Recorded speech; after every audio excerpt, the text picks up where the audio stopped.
Okay, નમસ્કાર ખેડૂત મિત્રો.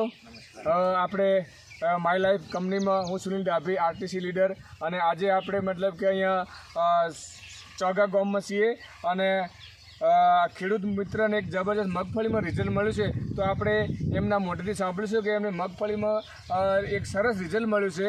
તો શું નામ છે તમારું? રમેશભાઈ ગગાભાઈ, રમેશભાઈ ગગાભાઈ, ગામ ચોગા. રમેશભાઈ ગગાભાઈ ચૌધરી, ગામ ચોગા, બરોબર. અને આપણે મગફળીમાં એમણે ભૂસ્ત્ર ખાતર વાપરેલું છે અને એમને એક સરસ રિઝલ્ટ મળ્યું છે, બરોબર. તો શું નામ કીધું તમારું? રમેશભાઈ. તો રમેશભાઈ, તમે આજે મગફળીમાં જે રિઝલ્ટ મતલબ કે ખાતર વાપર્યું, તમે ખુશ છો? હા, આપણે ખુશ. મગફળીમાં વાપર્યામાં ખુશ.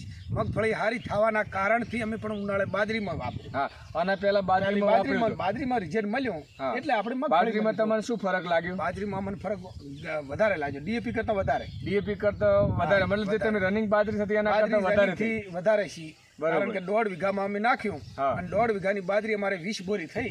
1.5 વીઘામાં 20 બોરી બાજરી, તમને વિશ્વાસ આવ્યો એટલે અમે મગફળીમાં વાપર્યું, બરોબર.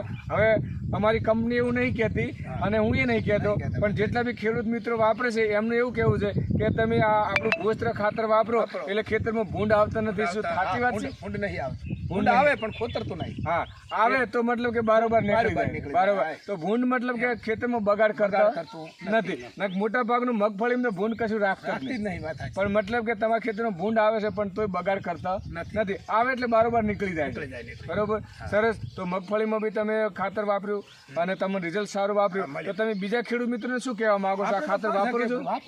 વાપરવાથી ખેડૂતોને અનુકૂળ લાગે એ કરે. આપણે કહો કે આપણે તો સારું છે. હા, તમને સારું લાગ્યું, બીજા ખેડૂત મિત્રોને વાપરવા તમે ભલામણ કરી શકો છો. ઓકે, તો રમેશભાઈ, તમે તમારો કિંમતી સમય આપ્યો, તમારો ખૂબ ખૂબ આભાર. જય હિન્દ, જય લાઈફ.